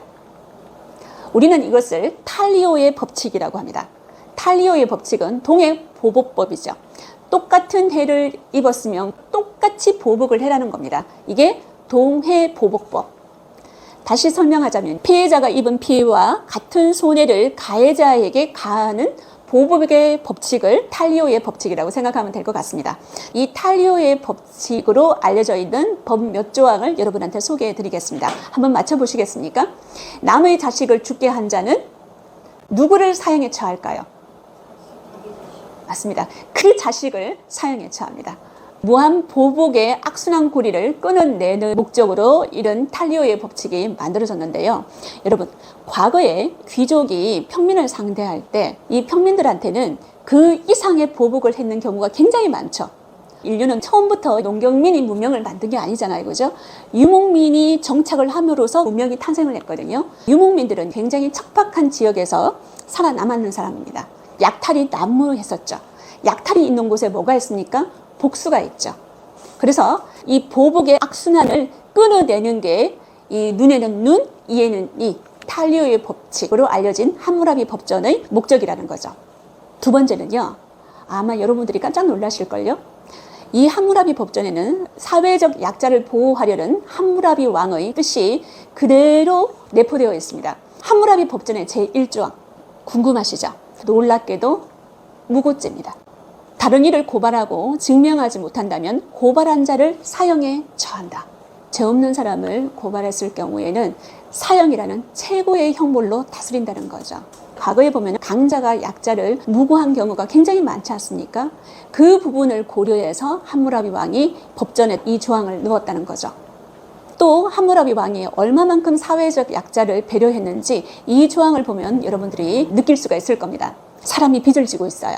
그런데 폭풍우의 신이 경지를 물에 잠기게 하였거나 홍수가 작물을 휩쓸어 갔거나 혹은 가뭄이 들어서 곡물이 자라지 못하였을 경우 이 채무를 갚을 수가 있을까요? 이자조차도 못 갚겠죠. 이때 함무라비 법전은 이렇게 적어 놓았습니다. 그 해에는 그가 채권자에게 곡물을 주지 않아도 된다. 그 해의 이자는 지불할 필요가 없다라고 48조에 적혀 있습니다. 함무라비 왕의 약자 보호에 대한 의지가 담겨있는 법조항이라고 생각하면 될 것 같습니다.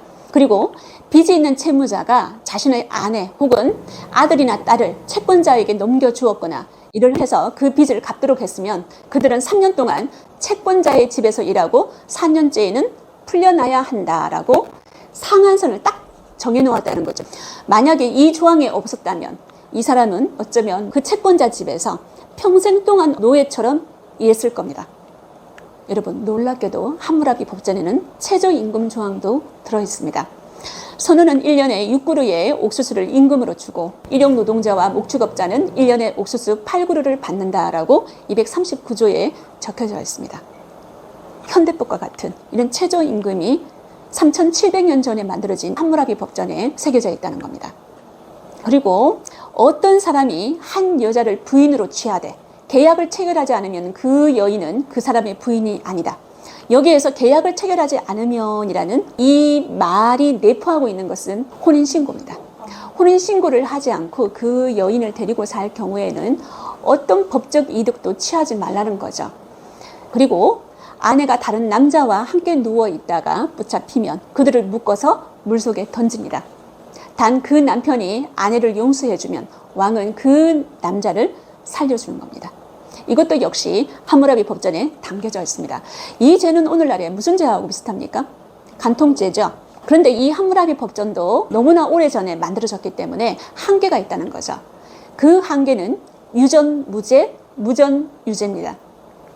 똑같이 눈을 멀게 하는 처벌은 같은 신분 내에서만 적용되는 방식이라는 거죠. 198조와 199조를 소개해 드리겠는데요. 아윌루, 아주 지체 높은 귀족을 말합니다. 평민의 눈을 멀게 하면 60세케를 지불하고 만약에 노예의 눈을 멀게 했다면 그 절반인 30세켈의 은을 지불하는 겁니다. 다시 말해서 귀족이 자신보다 신분이 낮은 평민이나 노예의 눈을 멀게 했다면 똑같이 왕군을 적출하는 것으로서 그 보복을 하는 게 아니라 이렇게 금전적인 보상으로 모든 법적 해결이 끝난다는 거죠. 세 가지 계급, 귀족, 평민, 노예에게 각각 다른 기준을 적용했는 게 함무라비 법전이었습니다. 그리고 고의하고 실수를 구별하지 않았다는 거죠. 동일하게 법을 적용했다는 겁니다. 예를 한번 들어보겠습니다. 선생님, 건축하시는 분이시죠? 네. 그러면 선생님한테 제가 질문을 한번 던져보겠습니다. 허술하게 지은 집이 무너져서 그 집 주인이 깔려 죽었습니다. 이럴 경우에는 함무라비 법전에서는 어떻게 할까요? 지은 사람을 깔리게 하겠죠. 아, 깔리게 합니까? 그렇죠. 죽으라는 거죠. 그 집을 지은 사람을 사형에 처합니다. 건축업자를 사형에 처하는 거하고 똑같죠. 만약에 허술하게 지은 집이 무너져서 그 집 주인의 아들이 깔려 죽었으면 어떻게 할까요? 그렇죠. 건축업자의 아들을 사형에 처합니다. 수술 후에 귀족이 죽거나 눈을 잃으면 수술한 의사의 무엇을 자를까요? 왜 손을 자를까요? 맞습니다. 손목을 자르는데요. 요 손목이 수술을 했다는 거죠. 그래서 손목을 자릅니다. 그런데 이 의사가 수술로 고의로 죽게 만들었을까요? 아니죠. 실수로 이 환자가 죽었을 경우도 있다는 거죠. 그래서 이 함무라비 법은 고의나 실수를 구별하지 않았다는 겁니다. 이런 한계에도 불구하고 함무라비 법전은 평가할 만한 부분이 있습니다. 사적 복수, 혈족 간의 집단적인 복수, 그리고 귀족의 권력 남용을 제한하고 사회적 약자 보호책이 이 함무라비 법전에 담겨져 있다는 거죠. 다시 말해서 당시로서는 가장 문명화된 법이 함무라비 법이었습니다. 법이라는 것은 가장 문명화된 의식들의 총체다라고 저는 정의를 하고 싶습니다. 그래서 이 법을 다루는 사람들은 가장 문명화되고 합리적이고 따뜻한 정의를 품고 있어야 되거든요. 여러분이 생각하는 법의 정의는 무엇입니까? 함무라비 법전에는 법의 정의를 이렇게 새겨놓았습니다. 강한 자가 약한 자를 억압하지 않게 하고 사악한 자들의 악행을 없애며 손해 입은 자가 정의를 펼칠 수 있게 하는 게 법이다라고 새겨져 있습니다. 함무라비 법전은 지금까지 알려진 법전 중에서 4번째로 오래된 법전입니다. 세계에서 가장 오래된 법전, 함무라비 법전에 영향을 주었던 법전, 바로 우르나무 법전입니다. 현존하는 가장 오래된 법전이라는 거죠. 이 우르나무 법전에는 법의 목적을 이렇게 기록해 놓았습니다. 공정하고 불변하는 책임 기준을 마련하기 위해서 법전을 작성했다. 고아가 부자의 먹이가 되지 않고 미망인이 강한 자의 먹이가 되지 않고 1세케를 가진 이가 1미나를 가진 이의 먹이가 되지 않도록 법전을 만들었다라고 기록되어 있습니다. 다시 한번 이 함무라비 법전 상부에 새겨져 있는 이 구조에 대해서 여러분하고 잠깐 이야기 나눌까 합니다. 함무라비 왕에게 정의와 진리의 법전을 준 신, 태양신 사마시라고 제가 여러분한테 알려드렸습니다. 그런데 그 많은 신 중에서 이 함무라비 왕한테 이 법전의 권위를 준 신, 사마시 신은 왜 태양신일까요? 왜 태양신이 함무라비 왕한테 법전의 권위를 주었을까요? 그렇습니다. 맞습니다. 법으로 이 땅에 따뜻한 태양이 하는 것처럼 따뜻한 정의를 실현하라는 뜻이 아닐까요? 여러분, 법이 따뜻하게 느껴지는 세상에 살고 싶지 않습니까?